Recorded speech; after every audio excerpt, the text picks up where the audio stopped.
Meitspantzenko.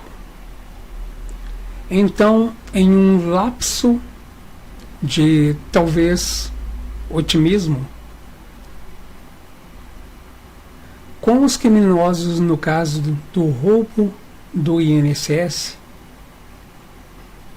dado a absurda situação onde esses monstros selecionaram as suas vítimas a dedo, escolhendo pessoas idosas, humildes, sem instrução, com deficiência, para que essas vítimas tivessem menor chance de perceberem o roubo. E se percebessem, houvesse menor possibilidade que elas reivindicassem os seus direitos. Eles selecionaram as vítimas assim, escolhendo o perfil dessas que seriam mais vulneráveis. E devido a um nível demoníaco desses criminosos, foi que eu fui atingido por um lampejo de otimismo. E todos esses monstros receberiam pena perpétua. Se eu estivesse no comando das leis, seria pena capital. Mas pena perpétua eu me daria por satisfeito. Porém, o que houve? Impunidade. E em meio, sem trégua, em meio ao escândalo do INSS, surge o caso do Banco Master. E como isso estava envolvendo toda a classe política, STF, mídia, empresas e até o PCC, novamente eu pensei que lá no fundo, agora, não seria possível haver impunidade. E o que houve novamente? Impunidade. Então eu comecei a refletir e a buscar qual o elemento em comum em todos esses casos de impunidade. E foi aí que eu resolvi trazer esse compilado de informações públicas, ligando os pontos. Então vamos lá, começando. Em 2009, Roger Abdelmaci é indiciado por mais 37 abusos e manipulação genética. Para quem não se lembra ou não saiba, esse médico, em 2009, entre 2009 e 2010, ele estava dopando as suas pacientes e abusando delas e cometeu mais de 50 abusos. E vamos para a próxima notícia. Presidente do STF concede liberdade ao médico Roger Abdelmaci. O médico responsável por mais de 50 abusos foi libertado pelo STF. STF absolve 8 condenados no Mensalão do crime de formação de quadrilha. Supremo extingue pena do ex-ministro José Dirceu por corrupção passiva. Decisão do STF chancela retorno de Pezão ao poder 6 anos após prisão. O Pezão, ex-governador do Rio de Janeiro, ele foi condenado a quase 100 anos de prisão. Porém, ficou apenas 6 anos e foi libertado pelo STF e concedido-lhe os direitos políticos. Então ele pode se candidatar livremente. O STF fez isso. STF anula provas utilizadas em ações penais contra Sérgio Cabral e Gilberto Kassab. E o STF anulou provas do caso e agora o Sérgio Cabral faz lives no alto da sua cobertura, fazendo comentários sobre filmes. STF anula a condenação do ex-governador Antony Garotinho no caso da Operação Chaquinho. Mais um criminoso absolvido pelo STF. Dias Toffoli anula provas da Odebrecht 13 vezes em 3 dias. O Dias Toffoli foi incumbido de limpar a ficha de todos os casos envolvidos na Lava Jato que envolva empreiteiras. Toffoli anula provas de acordo da Odebrecht e diz que prisão de Lula foi, entre aspas, erro judiciário. STF confirma a anulação de condenações da Lava Jato contra Lula. Entenda que o caso do Lula foi julgado na vara de Curitiba. O Zanin, advogado do Lula à época, entrou com requerimento pedindo a revisão do caso, alegando que o caso não deveria ser julgado em Curitiba. E o que o STF fez, por 5 vezes, o STF disse que não. A vara de Curitiba era responsável pelo julgamento do Lula. 5 vezes. Porém, um belo dia, Fachin, do nada, sem absolutamente nada ter mudado no processo, mudou de ideia. E quando ele mudou de ideia, ele disse que não deveria ser a vara de Curitiba. E automaticamente todo o STF também mudou de ideia.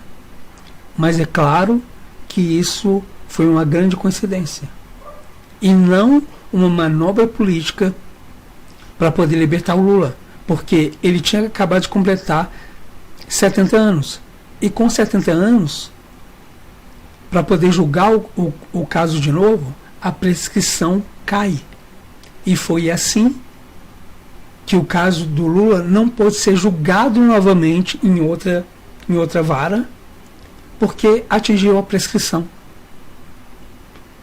STF confirma a anulação de condenação do ex-presidente Lula na Lava Jato.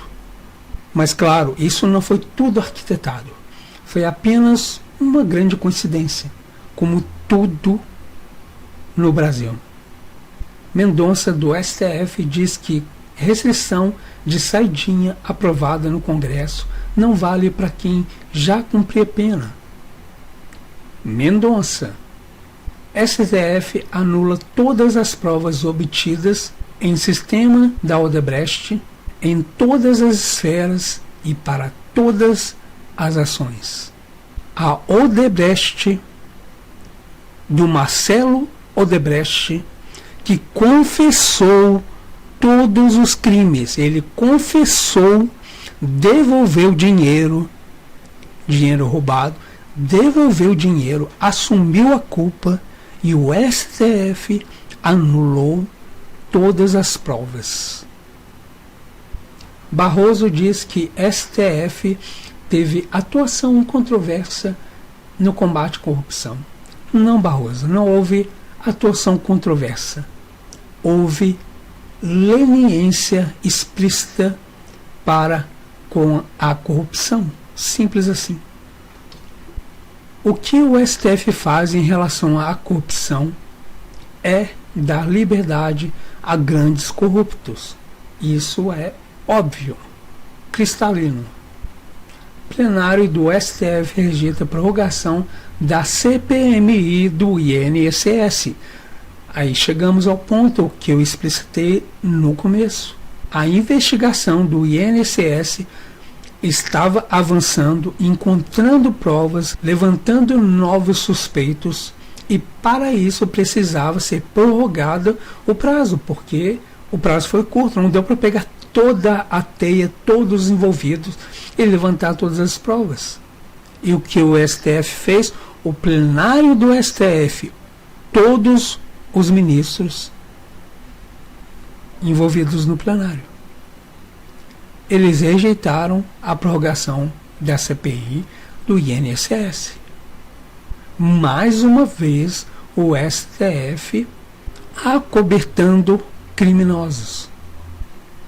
STF rejeita pedido para instalação da CPI do Banco Master.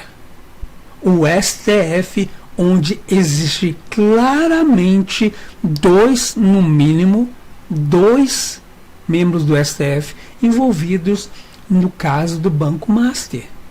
Alexandre de Moraes, com a sua esposa, recebendo 129 milhões no contrato injustificado, e o Dias Toffoli, com seu resort de luxo. E mesmo assim, esse mesmo STF se sente confortável em rejeitar o pedido de instalação da CPI do Banco Master. É o criminoso julgando a própria causa. Para 74% dos brasileiros, STF incentiva corrupção ao anular punições da Lava Jato, mostra a pesquisa.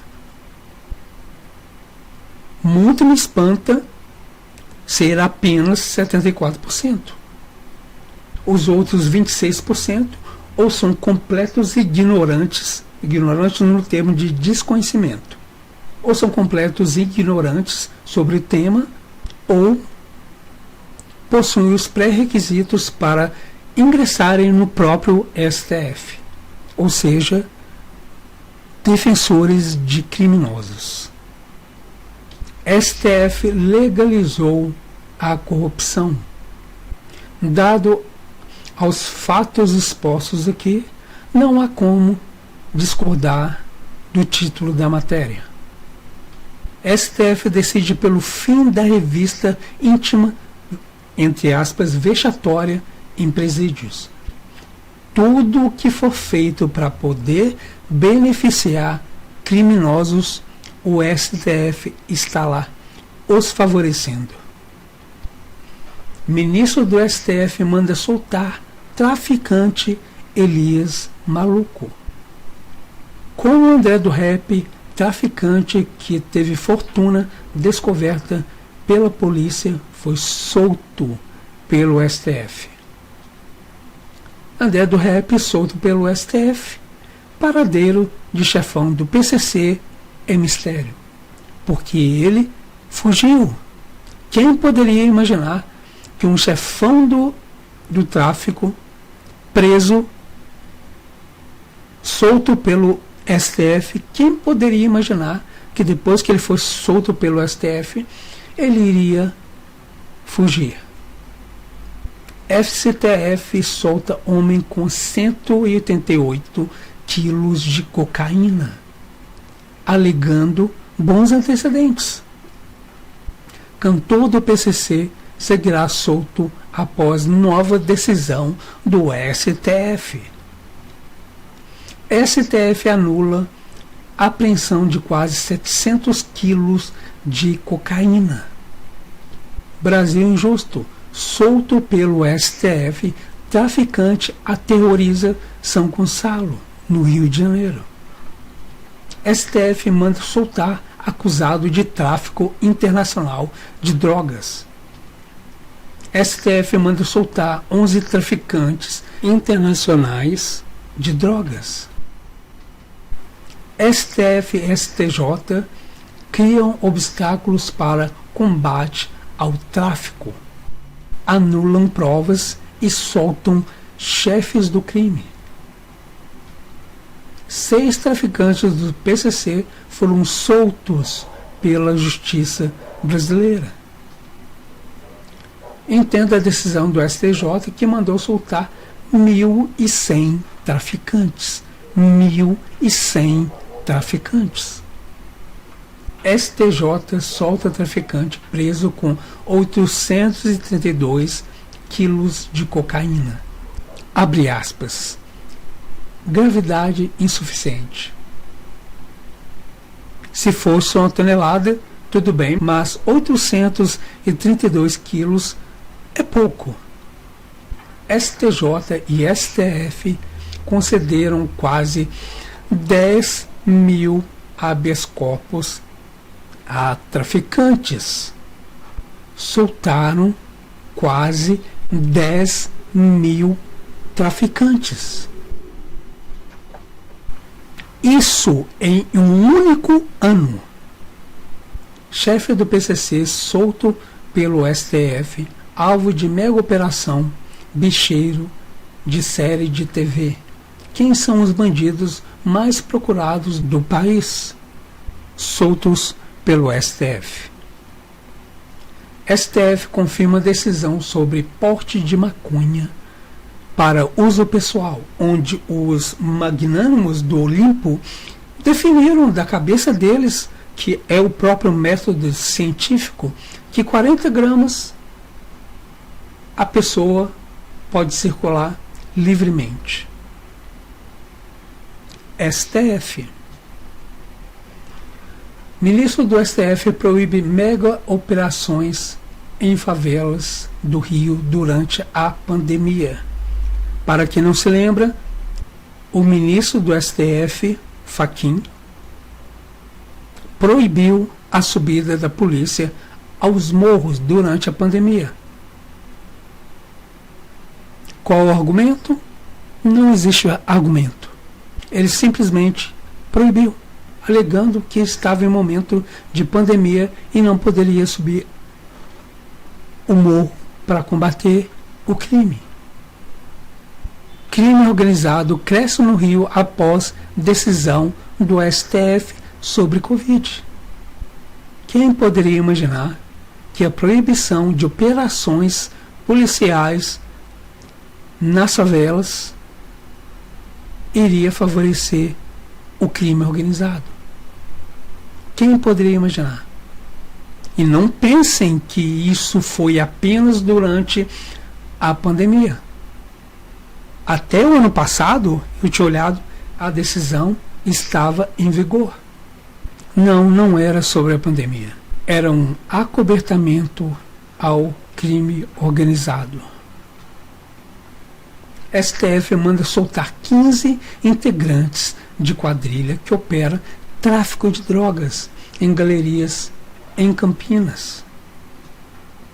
Toffoli manda soltar ex-dirigente da Gaviões da Fiel ligado ao PCC.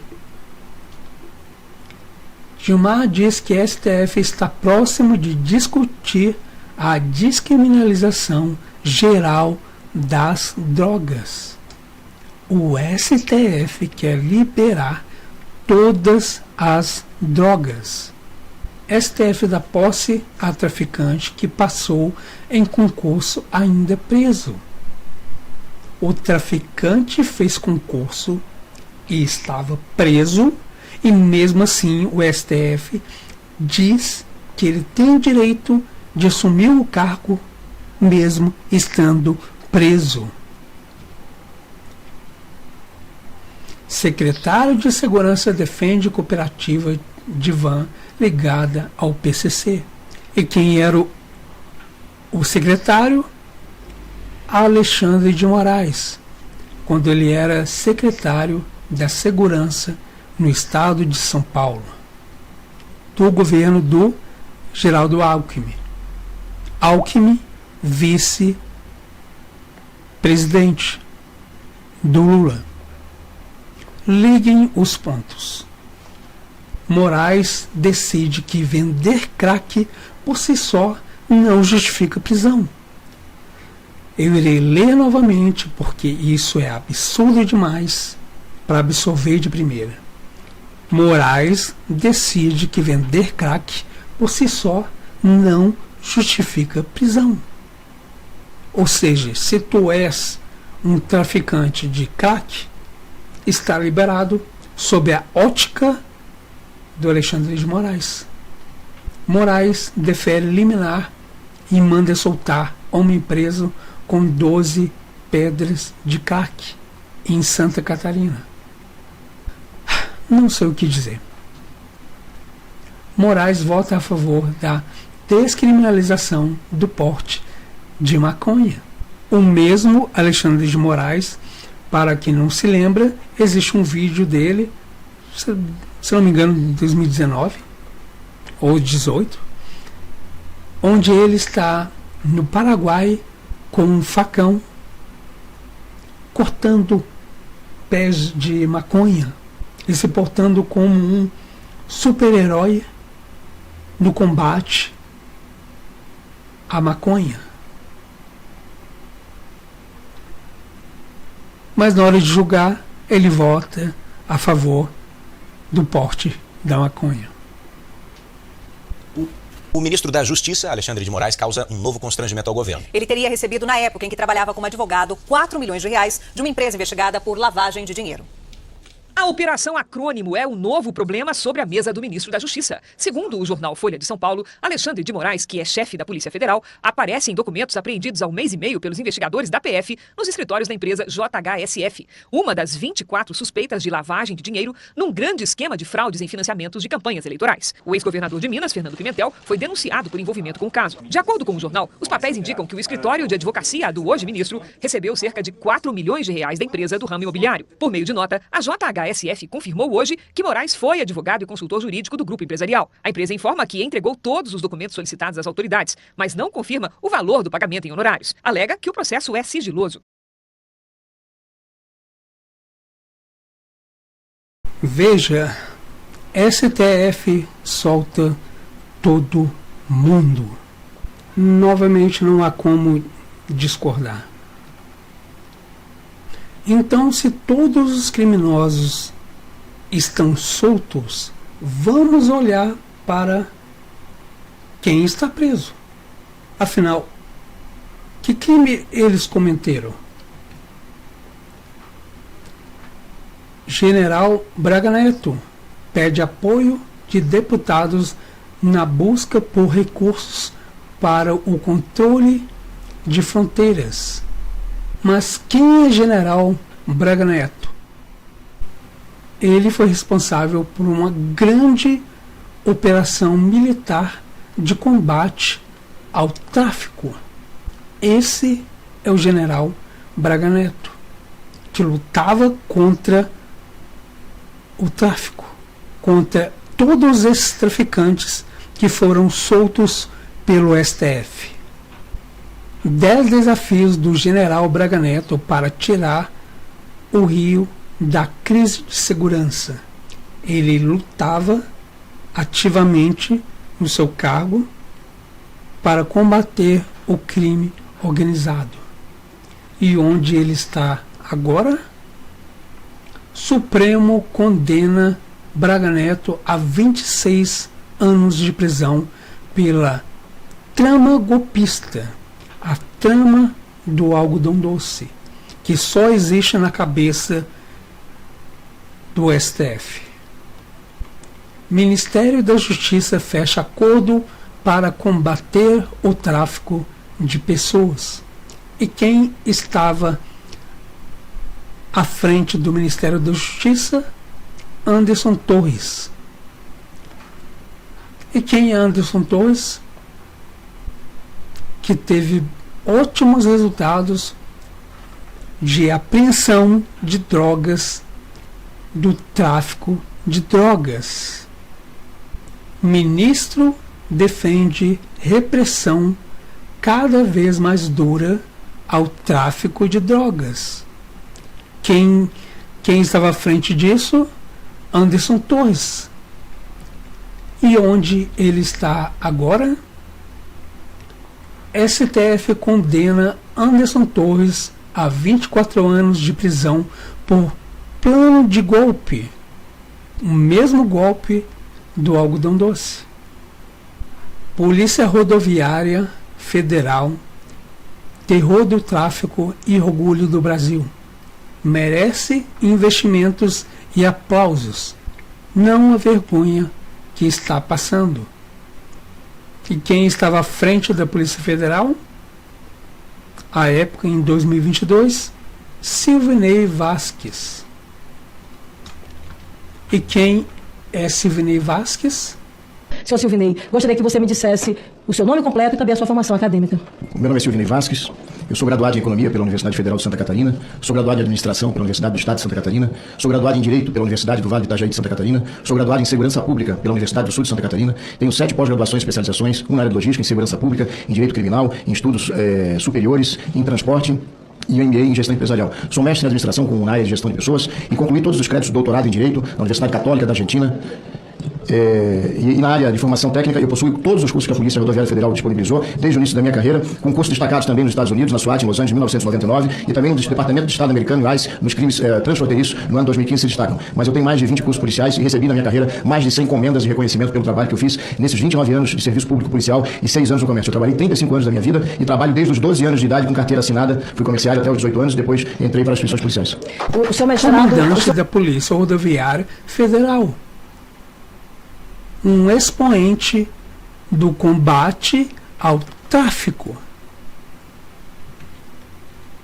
E onde está o Silvinei Vasquez agora? Silvinei Vasquez, conheço o diretor da Polícia Federal de Bolsonaro, que foi preso. Isso sem contar o próprio Bolsonaro, que foi o presidente que mais explicitamente se empenhou no combate ao crime, em toda sorte de crime. E onde ele se encontra agora, também se encontra preso. A conclusão é muito simples. Onde existe todo um ecossistema feito para os criminosos se apossarem de todos os âmbitos, quem ousar combater o crime sofrerá perseguição e todas as penalidades impostas pelo crime organizado que controla aquela região. Eu acho que a partir daqui não tenha ficado mais nenhum tipo de dúvida sobre quem é o culpado por tudo. Mas por que o STF soltaria todos os criminosos existentes no Brasil? Seria por convicção? Seria apenas por leniência? Ou seria por ganhos financeiros? Porque todo o judiciário se beneficia de decisões favoráveis ao crime. Por quê? Será que teria alguma coisa a ver com este gráfico? Que é a média, tá? Apenas a média. Te cuidem e adeus.